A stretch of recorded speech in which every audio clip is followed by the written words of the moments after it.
ke fakkeenya biqiltuu kan dursu nageenya hambaan ole calankooti dirmamuu qabna sirna mootii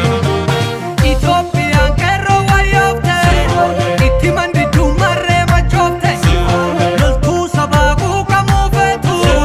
fakkeenya godhu magarsaa geetu Somaalee Affaar walanqitta imaantii Sidaamaa Sidiitta Gumuza ga'uu Oromiyaan dhiiga murtii qawwee ka'uumatu dhiiga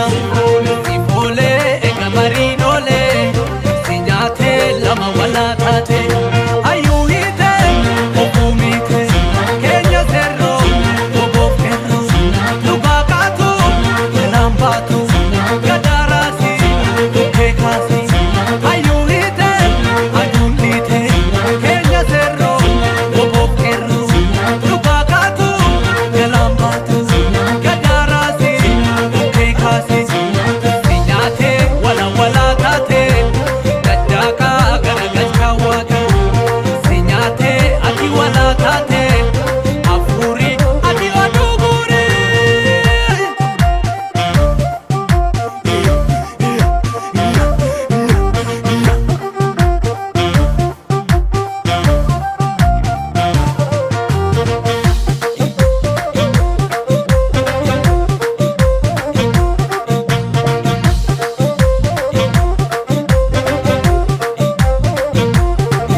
Oromoo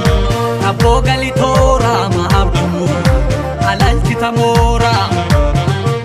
shandadaka shandandeenye akka waaqa arrageenye abbaa jaanoo yoo dhageesse yaa volkaanoo yeroo geesse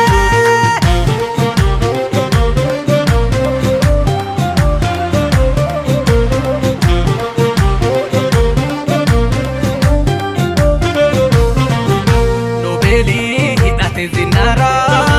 addunyaa nuwwate dolaara biyyattii fonkolee ayyaanni dinagdee butuchee waraanni filannoo durame keessi hidhannoo duude dargaggeessi